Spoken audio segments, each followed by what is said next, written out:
Top of the morning to you beautiful people. My name is Donuts and welcome to the worst Irish accent that you will ever hear. I am so sorry you had to listen to that. Oh, I apologize. Call of Duty has a new event, Shamrock, and lots of major changes, lots of stuff to talk about here. New maps, weapon nerfs, and supply drops and all that. Let's get talking about it. All of this stuff you can read in detail in Sledgehammer's blog post. I'm just going to go over what I find to be noteworthy. First things first, they've made duplicates more rare. They've decreased the, they've made duplicates harder to get, if that makes sense. Basically, that means you're going to get less duplicates. They just said that out the gate. You're going to get less duplicates.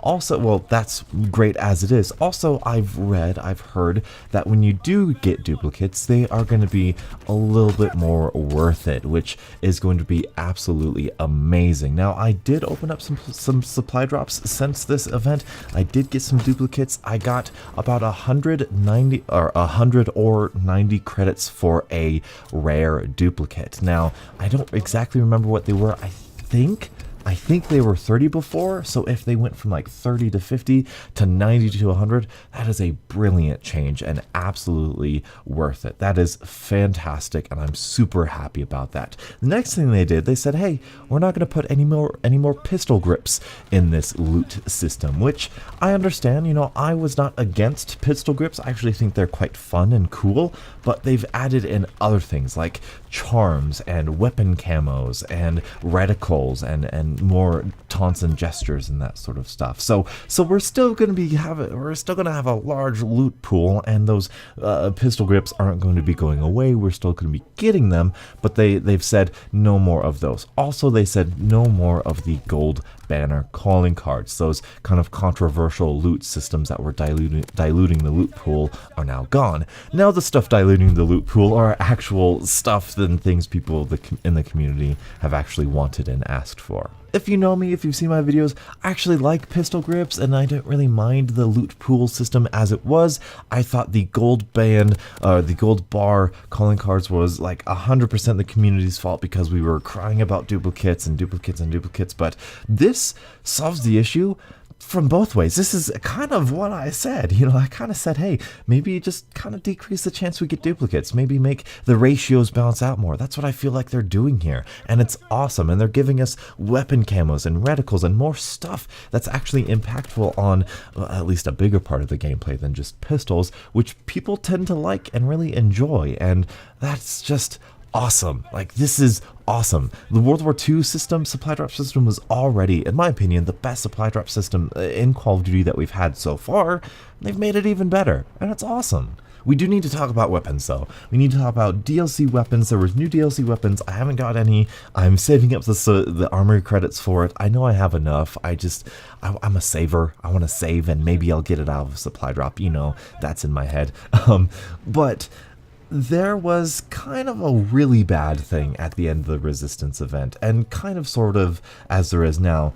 You know, before we had special orders, and they would rotate every day to all of the DLC weapons. It would be complete 50 multiplayer matches to get this weapon. They've changed that here. Now, I'm not sure if it's daily, because it's only been out a day for me.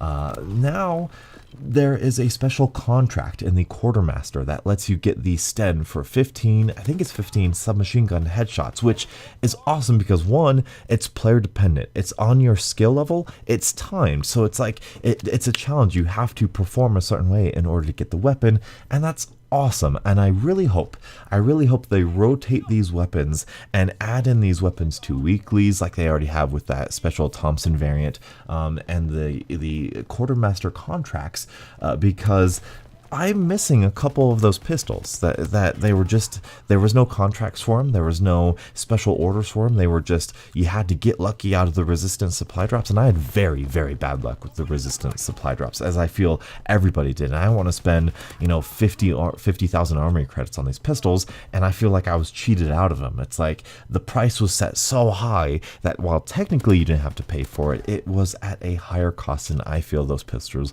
were valued as. And so I hope that we rotate the Sten to the Orso, to the, Stormgewehr, to the GPMG, towards the Enfield #2 pistols, to the other pistol, throughout all. I want all of the DLC weapons to be got within a reasonable amount of time at a reasonable expense. And I feel like this system, if done correctly, is going to help make sure that is possible and viable and actually set forth with that. Next thing I want to talk about is the new game mode. The new game mode is Leprechaun Hunt. It's just a mosh pit, but what's really fun, surprisingly it's stupid, but it's fun, randomly, there's this little leprechaun that runs into the map, and if you kill him, if you get the last shot on him, you get all of your streaks. Full streaks, just boom, automatically you get it. So you can run Osprey Gunner, or not Osprey Gunner, you can get your, the biggest kill streak in the game. I forget what it's called. What is it called? You can get all of your kill streaks, and it's really fun because I was playing it, I think we were playing just Domination or something, or Hardpoint, and as soon as that leprechaun spawned in, you see the message, and it's like everybody's on the hunt for it. I've never looked at enemies for so long as we were both shooting the leprechaun, just trying to get the golden snitch. That's what this is. This is the golden snitch, although it's kill streaks, which I feel is so great because the kill streaks, I feel, are not as unbalanced or as weak as people say. They do need a buff, and I've been waiting to make that video because they say the score streak buffs are coming out, but maybe I'll just make the video. But I don't feel like they're so insanely overpowered that if one guy gets his mega kill streaks in all at the same time, I don't feel like it's gonna ruin the game mode at all, and that's why I don't find a problem with requisitions, but that's neither here nor there. Leprechaun hunting is fun. I love the game mode. It's great. It's a mosh pit. I can get contracts done in that mosh pit. It's fun. It's silly. It's strategy. I love it. The opposite of fun, the opposite of strategy, the opposite of all of that stuff that I like about Call of Duty is Shipment 1944. How does anybody like this map? I'm going to do a full map rant on this map, but just a little gameplay thing right now. It's just a snippet of what's coming up. I would rather play Free Fall. Free Fall is a better map than Shipment. I'm saying it now. Shipment is fun. It can be fun, alright? It can be fun. Private matches, 1v1s, quick scoping, all that sort of good stuff. It's fine. I get it for fun. But like, Shipment is like the Batman and Robin of Call of Duty maps. Yes, kill him! Kill him! Yes! Destroy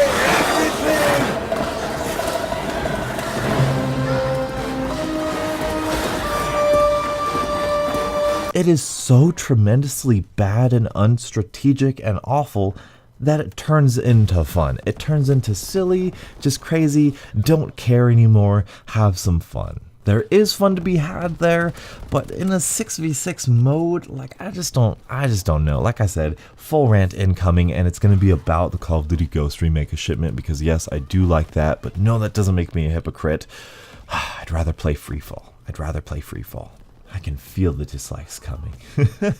But other than that, there's really not too much to talk about. I did want to kind of put this as a cap on this video, just to kind of have a general discussion, because I feel like this update is really important for the community, for Sledgehammer, and for this game. Because before, World War II wasn't really historically accurate, we'll say. Obviously it was a multiplayer game, we had respawns and everything, but it would be what I classify as historically authentic. Everything in the game was in some degree authentic to the World War II time period, whether it was the calling cards or the boring camos. I thought were cool because you got to see where these camos were used and how they were used, and with the resistance you got different dresses and outfits of that time period, and it was authentic to that time period.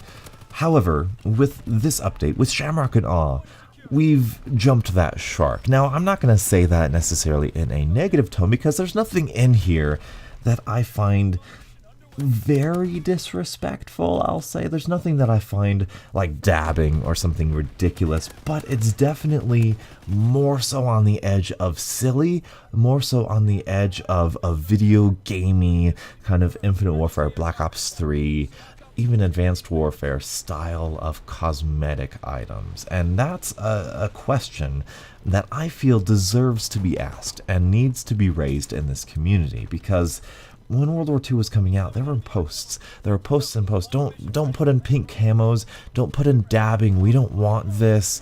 And then when World War II came out, it was like, oh, these camos are boring. Oh, this stuff is boring. Oh, this taunt is the same copy-paste taunt as the other thing. And it's so lazy and boring. And it's like, do we want authenticity?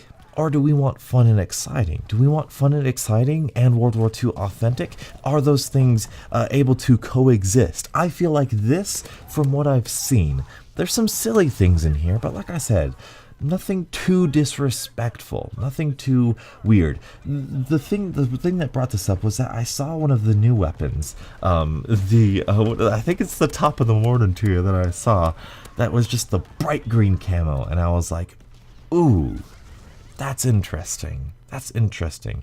I'm a gameplay guy. You know, I really like the gameplay of World War II. That's why I love World War II. It's not because of pistol grips. It's not because of Lucky Charms. It's not because of any of these cosmetic items. It's because of the pure gameplay elements of World War II.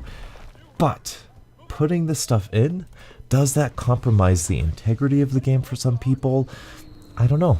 I really don't know. It's a question for you and the community to answer, but I enjoy that we're having this discussion, and I'm so happy that people are finally starting to like this game. I went to the subreddit, and holy crap, it was positive the other day. It won't last long, but I was happy that it was a positive subreddit yesterday. I'm so happy about that. Really, really happy. Then we have to talk about Mitochondria and Aaron and see what's going on. I don't care. I'm enjoying the game. Hopefully you guys are enjoying the game. Hashtag buff the footsteps, Aaron. Aaron, I'm coming after you. Buff the footsteps. That's what I want next. Buff those footsteps. But anyway, I freaking love this update. They also nerfed the Volkssturmgewehr. I used it. It's a little bit more recoil. It's a little bit more vertical recoil. I feel like it's at a very good place right now. I feel like it's kind of like an SC 2010 as it is right now, with a little bit more vertical recoil, but it is still functional, viable, and balanced, in my opinion. But that's, I think, all I have to talk about for you guys today. Thank you guys so much for watching, and until the next absolutely beautiful Call of Duty morning, I'll catch up with you guys later. And as always, tally-ho, cheerio. It's the hockey team from hell!